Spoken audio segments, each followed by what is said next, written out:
Whenever we go to a hospital, we're placing an incredible amount of trust in the people there. But have you ever stopped to think about the invisible systems that are working behind the scenes to make sure that trust is actually earned?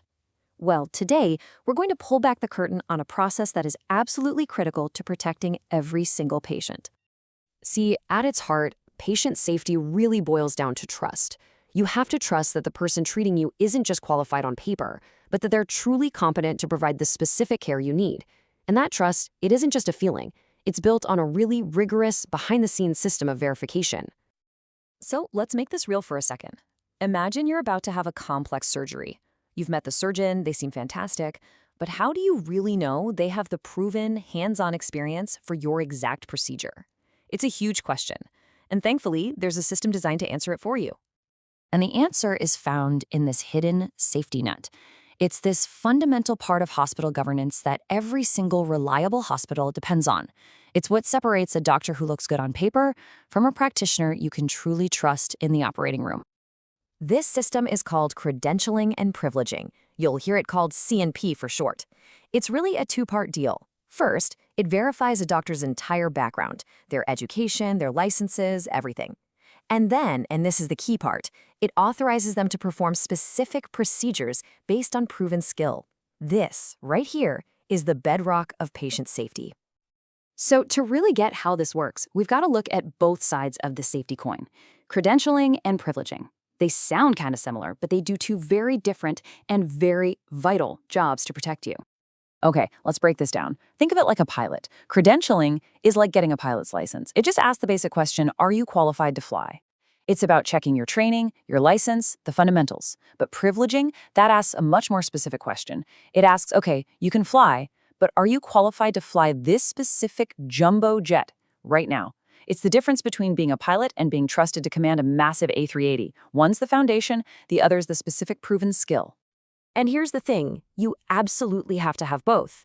Credentialing by itself just confirms someone has a degree, and privileging without credentialing, that's just crazy. It's authorizing practice without even checking the basics.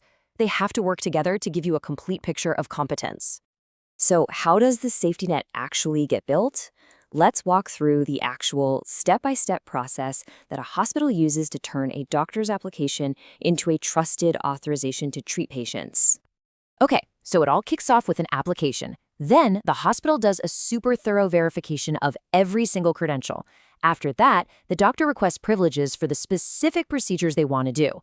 A committee of senior doctors then reviews all of this, looking at case logs, maybe even requiring some supervised work. Only then are privileges granted. And what's so important is that it's not a one-and-done deal. There's ongoing evaluation to make sure those skills stay sharp.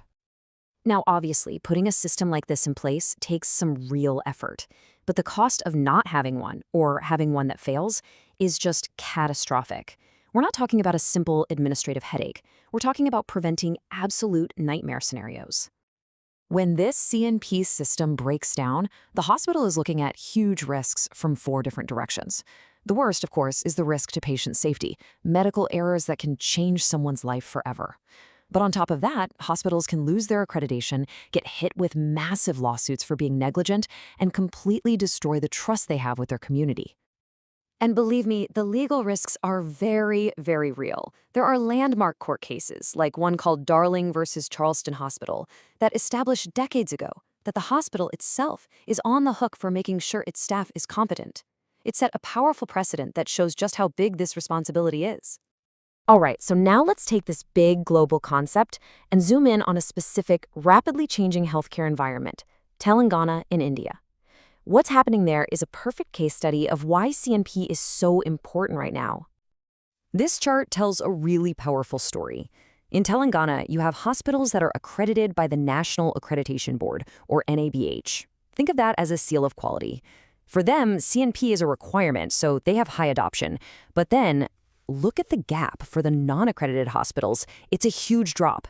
These are often smaller places where these safety systems can be spotty, and that leaves a big potential hole in the safety net.